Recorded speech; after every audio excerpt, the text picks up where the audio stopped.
our police men and strength.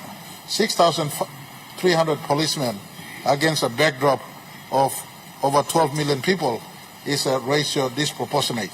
You look at one policeman to over 20,000 people on average in a highly youthful country like PNG.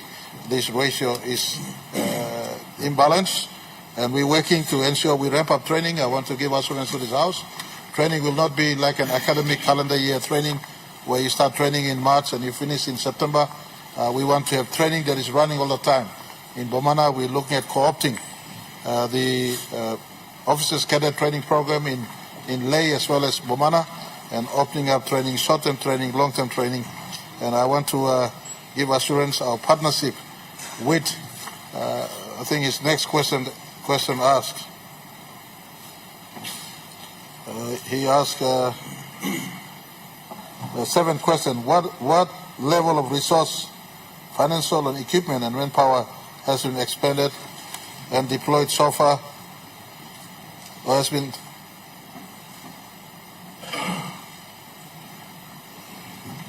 deployed? I want to indicate this year budget over 200 million kina has been put to police.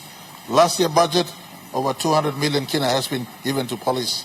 Combined with the BSA we've signed with the Australian government, we're looking at this year alone and going forward close to $1 billion kina worth of resources. In the medium term, they'll be mobilized to get police training, police resource, police equipment being given support, CIS support, ministerial services support, so that within the life of this medium term, MTDP4, we get to make some serious progress in the law and justice sector in our country, including police capacity built up. And I want to give assurance to our country, our government is not sitting back waiting. Modernization of police is taking place as we speak, and this has started in the last 2-3 years. It is carrying on. Bomana, in May this year, would see a pass out of 500 new policemen. In the new police who's coming out, the police commissioner has been instructed. Every police recruit coming out will sign a loyalty of oath to the state. Instruction has been given: no buai, no smoke, no beer for your probation period. We want to have good ethic policemen. And so the new police coming in, no buai, no smoke, no beer. For the probation period, you become strong, dedicated, and a modern police force we want to build for our country. I want to speak to all the youths who will be training in our police force and even defense. In a land of many grade 12 dropouts, you are given opportunity to go into your police as a police officer or a security force officer. Utilize this moment and be a good citizen yourself in this space. Mr. Deputy Speaker, Acting Speaker, third question he asked: can the Prime Minister inform Parliament and our people as to how many of those murderers and so-called warlords have been arrested and brought to justice? And if not, then why not? I want to give an assurance to the member and all of us that some arrests have been made, as I did indicate, on some perpetrators of those crimes, but not all arrests has been made as yet. Not all arrests has been made as yet. Police capacity, part of the reason why people harboring crimes. But I want to indicate to this House, every police station throughout our country has a registry of all cause of troubles in our country. Whether it's trouble fight or any offense, every OB book in our country has notation of every causa or problem in our country. You can run, but eventually the rule of law will catch up with you, the arm of law will catch up with you. This country will not be a country that allows for lawlessness to permeate and grow and no one held accountable. Everybody that breaks law will be held accountable. There's no place to hide in this country. We are working to strengthen the arrest of lawbreakers. Every tribal offences in our country, every police station has a record of them. Tari Police Station, Wabek Police Station, Wapnamanda Police Station, Hagen Police Station, Mendi Police Station, right throughout. And I want to give assurance that some arrests have been made. In Hela Province, I know few who are now serving behind bars, in Baisu, in Buyabi. And so Some arrests have been made, not all have been made, due to police capacity. That has been worked upon. I'll give you one example. You don't expect a place like Hela province that's got only 60 police to make holistic approach, but these are work in progress. As we go forward, we will stack up the police men and women in those areas to be ready to get out and work. Question number 4, can the Prime Minister also inform this Parliament as to what is the level of combat readiness of our military since they have been engaged in a state of emergency operations or call-out throughout operations through call-out orders in Hela and Enga province in the last 10 years. I want to assure this House that our military that has been engaged to go and work with police in those call-out operations has taken place without compromising our sovereign state of readiness of our military. As always, one battalion of our PNG Defence Force kept in rest awaiting. This question comes from a leader who knows exactly that our sovereign nations need to be in operational readiness in the event anything else happens. I want to give assurance to the leader that even in the last 10 years, we've never compromised. At least one battalion is kept at rest all the time, as we did rotation between the 3 battalions that continues to assist in maintenance of law and order in our resource project areas. Question number 5, what is the level of force readiness of our police force to combat law and order situation and trouble fights which are spiraling out of control in our country? All of us know in the weaknesses that we have in our police force. I just want to say thank you also.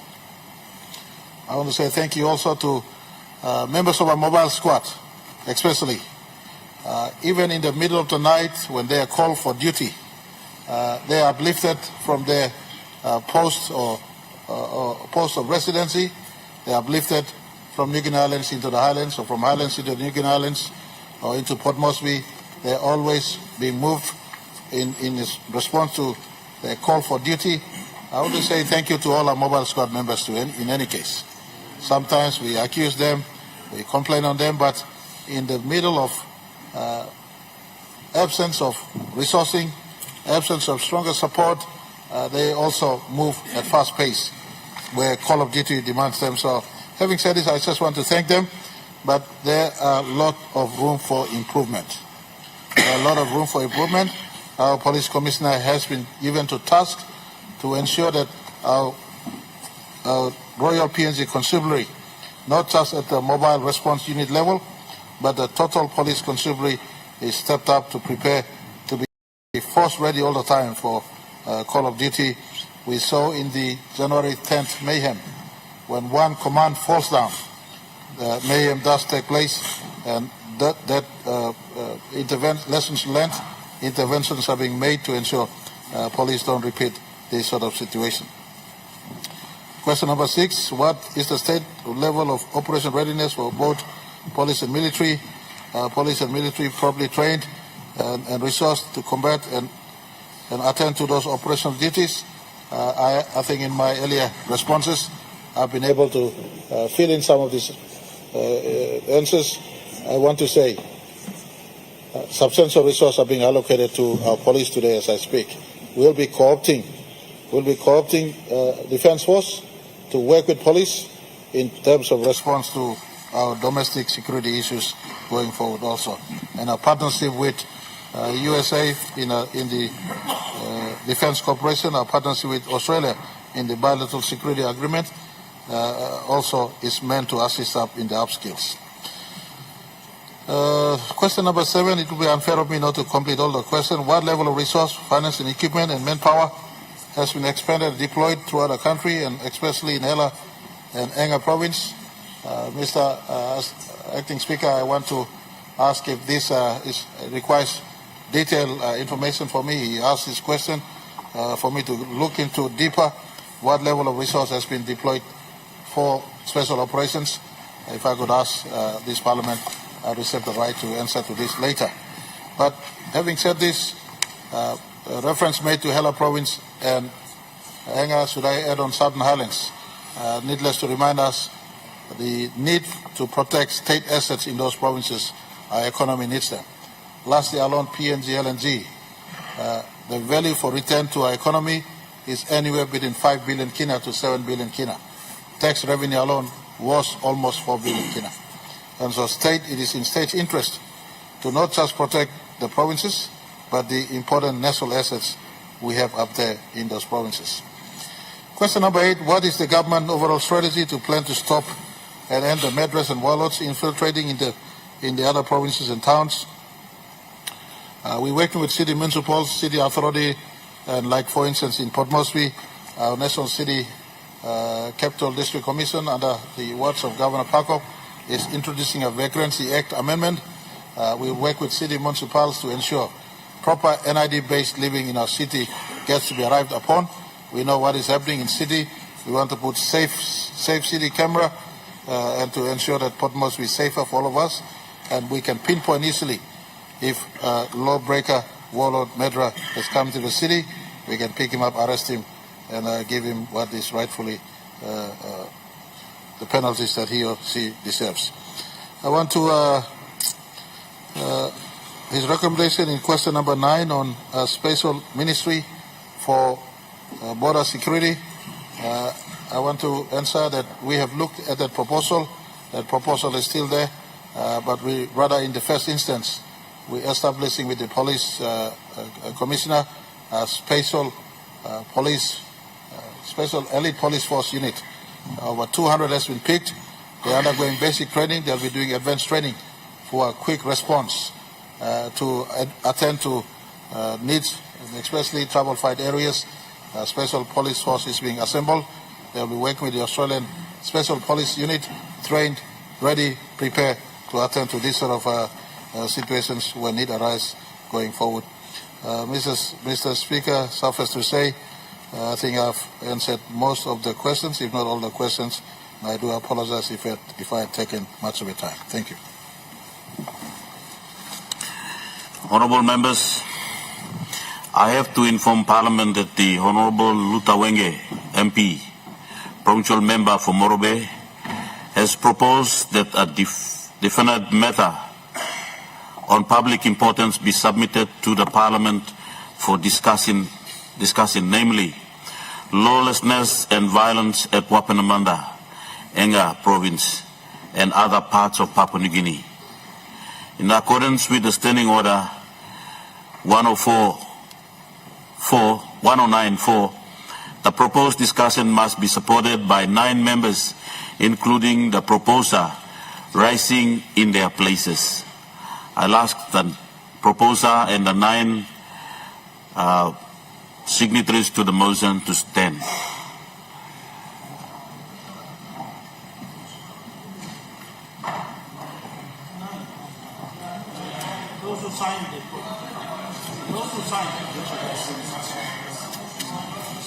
Thank you. Resume your seat.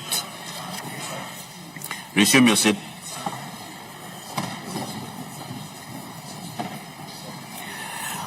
Honourable members, this important motion will be on notice after lunch, so I would like to inform all honourable members that this is a very important issue, that we have to discuss something that is on the ground now.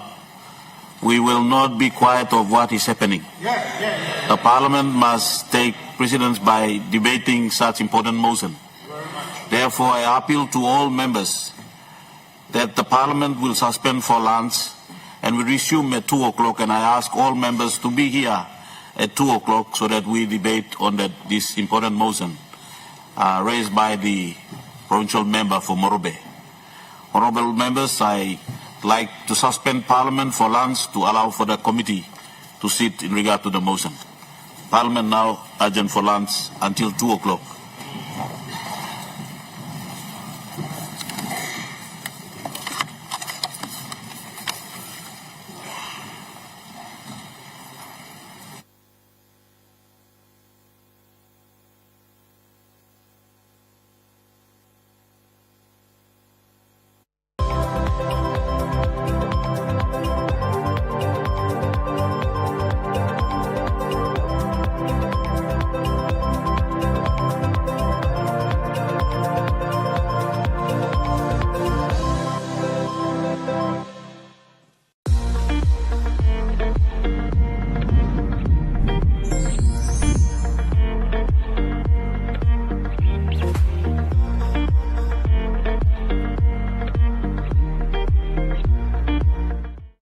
This news program is proudly brought to you by Smart Start Breakfast Biscuits and M Now Biscuits.